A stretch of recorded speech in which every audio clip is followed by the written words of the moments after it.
आप सुन रहे हैं HD स्मार्टकास्ट और ये है फीवर FM प्रोडक्शन।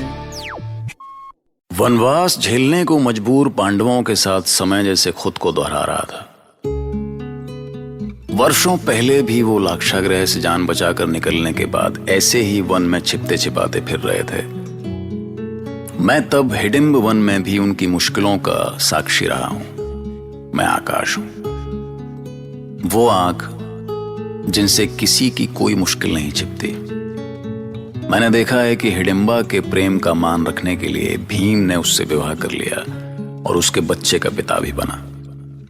पर आखिरकार एक दिन साधु सन्यासियों के रूप में वन में अपना वक्त काट रहे शेष पांडवों को याद आया कि अब भीम के हिडिंबा और घटोत्कच को छोड़कर उनसे आ मिलने का समय आ चुका है। और इसी बीच उनको खोजते हुए महर्षि व्यास भी हिडिंब वन पहुंच गए।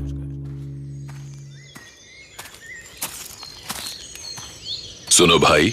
अरे मैं तो भटक कर यहाँ आ गया हूँ, पर तुम यहाँ क्या कर रहे हो बाबा? क्यों? यहाँ आने में कोई संकट है? तुम्हें पता नहीं है, ये राक्षसी हिडिंबा का वन है। यहाँ से भाग जाओ, नहीं तो मारे जाओगे। ओह, और भाई मैं पांडवों को ढूंढ रहा हूँ। अरे हाँ, वो सामने गुफा सी दिख रही है, शायद वो वहां मिल जाएं। अरे तुम ही जाओ उस गुफा में, मुझे तो अपनी जान प्यारी है, इसलिए मैं तो चला। हे ईश्वर, ये कैसा भय व्याप्त है यहाँ पर उस राक्षसी हिडिंबा का। पर पांडवों के लिए इतना भटकने के बाद उनसे मिले बिना लौटना भी ठीक नहीं है। अरे गुफा से किसी बच्चे की खिलखिलाहट आ रही है। अवश्य कोई तो रहता है वहां। हिडिंबा, कभी कभी लगता है कि पिछले जन्म में मैं भी राक्षसी था, तभी तो मुझे तुम्हारे साथ इतना आनंद आता है। कोई है यहाँ? कोई पुकार रहा है, मैं देखता हूं। अरे आप तो मनुष्य हैं। हाँ सन्यासी जी, मैं मनुष्य ही हूं। कहिए क्या सेवा करूं आपकी? मैं बहुत दूर से आया हूं। सुना है हस्तिनापुर के 5 कुमार इसी वन में भटक रहे हैं। क्या तुम उन्हें ढूंढने में मेरी सहायता कर सकते हो? हस्तिनापुर के कुमारों को ढूंढ रहे हैं? क्यों, आप हैं कौन? मैं कृष्ण द्वापायन व्यास हूं। वो 5 पांडव मेरे आपके पौत्र हैं पितामह। मेरा प्रणाम स्वीकार करिए।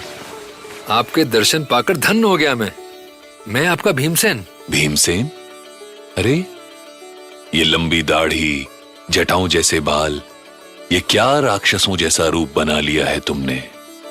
तुम्हारे और भ्राता और माता कहाँ हैं? सब स्वस्थ प्रसन्न है ऋषिवर। आपसे मिलकर वो भी बहुत प्रसन्न होंगे। हाँ, मैं आपको अपनी पत्नी हिडिंबा से मिलवाता हूँ। अरे हिडिंबा! हिडिंबा? डरिएगा नहीं पितामह। क्या है कि वो है तो राक्षसी, पर बड़े ही कोमल मन की है। और अब तो उसने मनुष्यों को खाना भी छोड़ दिया है। क्या? हाँ, शुद्ध शाकाहारी खाती है अब। अरे हिडिंबा, मैंने तुम्हें कथा सुनाई थी ना, ये वही ऋषिवर व्यास हैं। इन्हें प्रणाम करो। प्रणाम। तुम ऋषि हो? तुम नहीं घटोत्कच की माता, आप कहो इन्हें। ये हमसे बहुत बड़े हैं, पितामह हैं मेरे। ओह, मैं तो भूल ही गई थी। अब से आप बोलूंगी, जैसे कुंती माता बोलती है। ये लीजिए, माता और भ्राता भी आ गए। प्रणाम माता। अरे तात, आप यहाँ? प्रणाम स्वीकार हो। आपसे मिलकर हम सब धन्य हुए। आशीर्वाद लो पुत्रों, ये तुम्हारे पितामह ऋषि व्यास हैं। प्रणाम ऋषिवर। प्रणाम ऋषिवर। आयुष्यमान भव पुत्रों। मैं नहीं चाहता था कि तुम्हारा रहस्य खुले, इसलिए चाह कर भी तुमसे नहीं मिला। अरे ये बालक तुम्हारा पुत्र है भीम? अरे जन्म से ही सर पर बाल नहीं थे इसके, इसीलिए घटोत्कच रखा है इसका नाम। हे प्रभु, कितना चंचल है तुम्हारा पुत्र। हस्तिनापुर का क्या समाचार है ऋषिवर? क्या दुर्योधन को विश्वास हो गया है कि हम सब लाक्षागृह में मारे गए? हाँ, तुम्हारी मृत्यु की सूचना पर हस्तिनापुर में शोक मनाया गया। द्वारका से कृष्ण और बलराम भी आए थे। तो क्या कृष्ण भी नहीं जानते कि हम सब जीवित हैं? कृष्ण से कुछ कहां छिपता है अर्जुन, वो तुम सबसे मिलेगा, किंतु संभव है उसे सही समय की प्रतीक्षा हो। अब किस समय की प्रतीक्षा है तात? हम जब चाहें घोषणा कर दें कि हम जीवित हैं और दुर्योधन ने हमें मारने का षड्यंत्र किया है। इतना आक्रोश ठीक नहीं भीमसेन। कृष्ण चाहता है कि जब तक तुम्हारी सुरक्षा सुनिश्चित न हो जाए तुम छिप कर रहो। मुझे क्या पता दाऊ कि वहां लाक्षागृह में क्या हुआ, पर ये तो आप भी जानते हैं ना कि लाक्षागृह से कहीं शव मिले थे। पर मुझे विश्वास नहीं कि वो शव पांडवों के थे। अब हमारे विश्वास करने न करने से सत्य तो नहीं बदल सकता दाऊ। वैसे आपको दुर्योधन को लेकर तो कभी कोई शंका नहीं होती। तुम बार बार दुर्योधन को बीच में क्यों खींच लाते हो? पता नहीं दाऊ, लेकिन जहां पांडवों की बात होती है वहां दुर्योधन अपने आप चला आता है। सुनो कृष्ण, क्यों ना हम चलकर सच्चाई का पता लगाएं? आप कहते हैं तो अवश्य चलेंगे दाऊ, किंतु अभी नहीं। अभी क्यों नहीं? जब हम द्रुपद नरेश की पुत्री पांचाली के स्वयंवर में चलेंगे उस समय पांडवों का भी पता लगाएंगे। ठीक है, जैसा तुम चाहो। मुझे विश्वास है पुत्रों कि कृष्ण अवश्य आएगा, और जब वो आएगा तो सारे संकटों का समाधान भी लेकर आएगा। पर अभी हम क्या करें तात? जब तक दुर्योधन ये समझता है कि तुम सब जीवित नहीं हो, तब तक तुम्हारा अज्ञात रहना उचित है। निकट ही एक चक्रा नगरी है, वहां मेरा एक शिष्य है संभव। तुम सब उसी के घर में रहो, किंतु ध्यान रहे किसी भी स्थिति में स्वयं को प्रकट मत करना। तुम्हारा परिचय या तो मैं स्वयं दूंगा या कृष्ण, और विश्वास रखो शीघ्र ही युधिष्ठिर का राज्याभिषेक होगा। तो भैया इधर पांडवों ने गुमनामी में जीते हुए बरसों काट दिए, और उधर दुर्योधन पांडवों की मौत का शोक मना मना के थक गया। वैसे उसके पास क्या नहीं था, सब कुछ तो उसी के आदेश पे चल रहा था। पर क्या है ना कि ये जो सिंहासन पे बैठने का नशा है, ये कुछ गजब ही नशा है। ये हस्तिनापुर में क्या हो रहा है मामा? इतने वर्ष बीत गए उन पांडवों का श्राद्ध खाए हुए, पर मेरे राज्याभिषेक की कोई चर्चा नहीं हो रही है। और ऐसे कब तक प्रतीक्षा करता रहूं मैं? शांति भांजे, शांति। जो गरम गरम खाता है उसका मुख भी जल जाता है।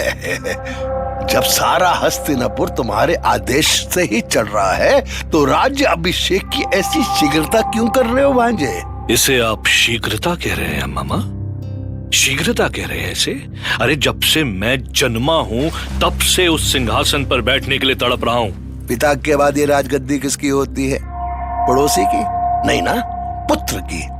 इसलिए ये राजगद्दी का सिंहासन तुम्हारा ही होगा ना भांजे। जब तक वो मरेंगे मैं बूढ़ा हो जाऊंगा मामा। अरे मेरे भांजे कैसे समझाऊं तुमको? ये जो मर्द होता है ना, ये तब तक बूढ़ा नहीं होता जब तक उसका शरीर शमशान घाट तक नहीं पहुंचता। भांजे, हस्तिनापुर का जो ये सिंहासन है ना, अभी गरम गरम कढ़ाई जैसा है। अगर तुमने अभी इस पर बैठने की कोशिश की तो तुम्हारे कूल्हे पर ऐसे फपोले पड़ेंगे कि तुम चिल्लाओगे आ, आ! कहीं और बैठने के लायक नहीं रहोगे भांजे। तो क्या करूं मैं? सब मेरे सपनों को रौंदते रहे और मैं चुप बैठा रहूं। चुप मत बैठो भांजे, विलाप करो, विलाप। जब तक तुम्हें सिंहासन नहीं मिल जाता आंसू बहाते रहो।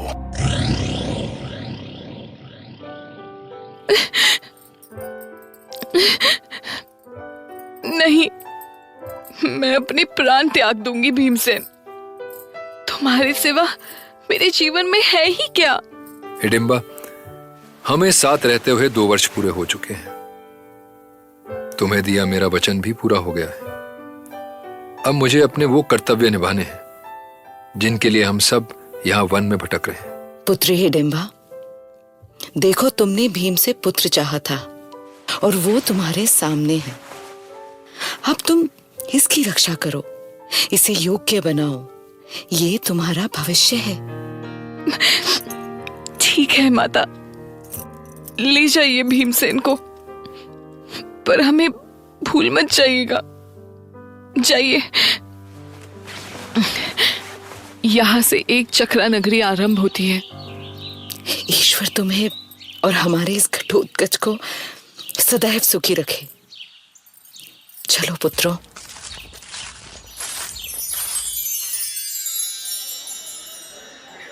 माँ, इस एक चक्रा नगरी में हम संभव को कैसे ढूंढेंगे? ढूंढने की कोई आवश्यकता नहीं, आप सब ठीक स्थान पर आ गए हैं। मैं आपका सेवक और महर्षि व्यास का शिष्य संभव हूँ। यहाँ आप लोगों के ठहरने की पूरी व्यवस्था है, आइए। ये स्थान तो उत्तम है माँ, किंतु क्या भीम? चिंता मत करो भीम, जब रहने का ठिकाना मिल गया है तो भोजन का भी प्रबंध हो जाएगा।